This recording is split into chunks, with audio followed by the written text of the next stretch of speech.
So today we'll be looking at a very expensive homage, very special looking, but then it is just a quartz with mineral crystal, and we are paying literally $45 without VAT. So an interesting piece, looks the part. I think it walks the walk and talks the talk, definitely, but very budget indeed. Let's take a look at this SPECHT and Sony today. Do check out the link in the description below the video. That's the link of the listing of this watch.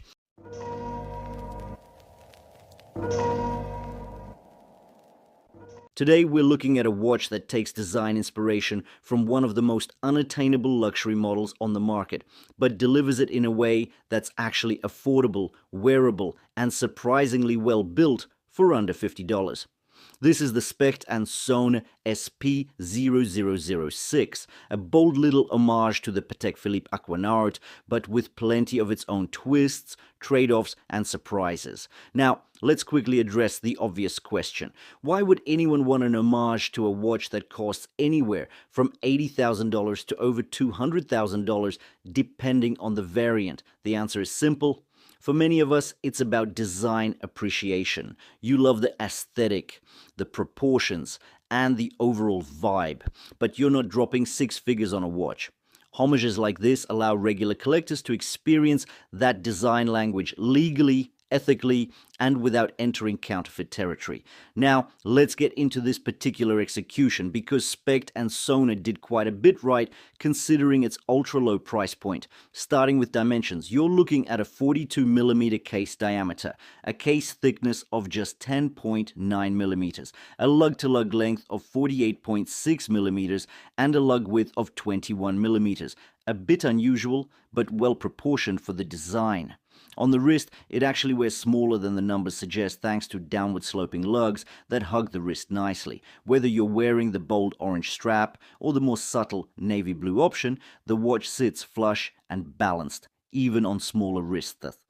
From the side profile, you'll notice how simple but refined the case looks. The flanks are flat but slightly rounded to avoid looking slabby. The finishing here is surprisingly well executed. Lateral brushing across the flanks reduces fingerprints while adding durability against scratches, while polished highlights are found on the beveled edges of the lugs and bezel, adding a nice touch of sophistication. The fixed bezel is also worth mentioning. It's octagonal, but the corners are so subtly softened that it reads as almost fully round unless you're really studying it. The top of the bezel is brushed to match the case, keeping fingerprints off while maintaining that sport luxury vibe. These fine details give the watch a much more premium aesthetic than you might expect for a $45 watch. Moving over to the right side of the case, you'll find an unsigned screw-down crown, flanked by two elongated pushers for the chronograph function. The crown itself is polished, while the pushers carry the same brushed finish as the flanks. Once again, alternating finishes elevate what could have been a very basic look. Flipping the watch over, you've got a screw-down case back engraved with the usual specs: stainless steel build, 50 meters of water resistance, and Japan quartz movement inside. No fancy decoration here, but it's clean, functional, and absolutely appropriate for a budget piece like this. Now let's move on to the strap. And this is where opinions may split. You get a very soft, well-patterned TPU rubber strap, which features that signature grid texture, a nod to the Aquanaut original. The clasp is surprisingly well done, a signed, polished, double-deployant folding clasp with push-button release and even signed milled wings inside, which you simply don't expect at this price. But here's the catch: the strap isn't adjustable in the traditional sense.